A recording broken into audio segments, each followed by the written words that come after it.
Recap what we've learned about the CPU so far. We know that the central processing unit processes instructions one at a time using the fetch, decode, execute cycle. You also know that it's made of transistors, which act like tiny switches.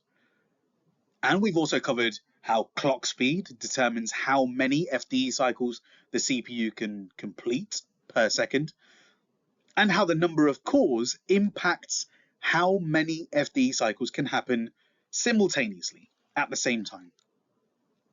Today, in our journey to figure out what a computer is, we are going to focus on the three main parts of the CPU.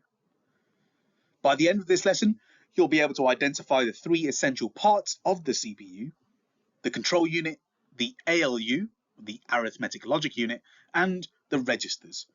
We'll explore how each of these parts plays a critical role in making sure the CPU can process data and instructions efficiently.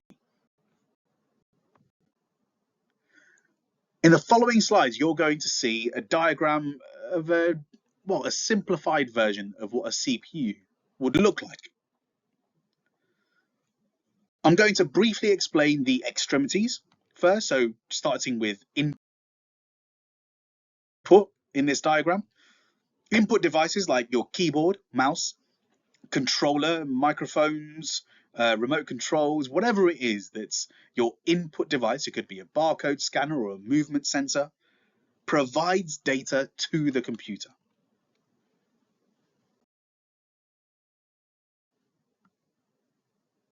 Your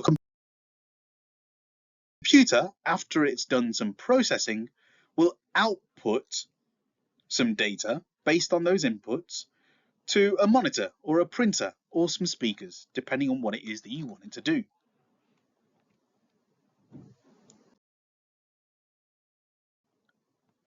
The computer obviously needs to use some storage spaces to make that actually work. The memory holds data and instructions for a program that is currently in use. This is where the CPU fetches instructions from.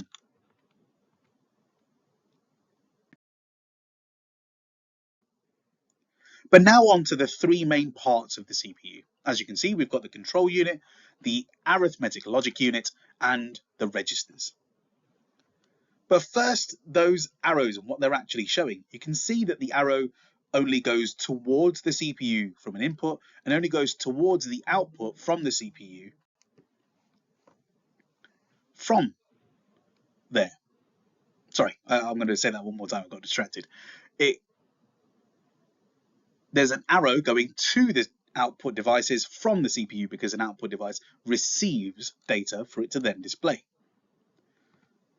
The arrows from memory and storage, however, go both ways because sometimes the CPU fetches an instructions from there or it sends instructions to there.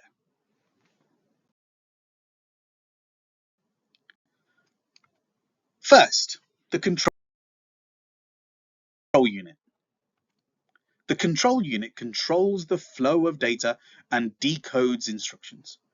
During the fetch stage of the CPU, the control unit moves an instruction from primary storage to the registers.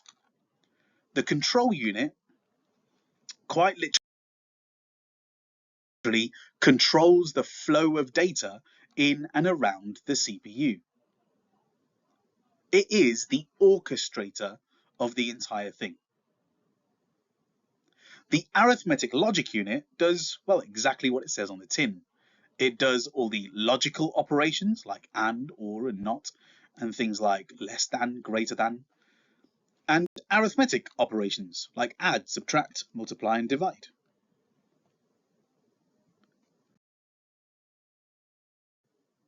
The registers hold data and instructions that are about to be used by the ALU. During the fetch stage of the FDE cycle, the control unit moves an instruction from primary storage to the registers.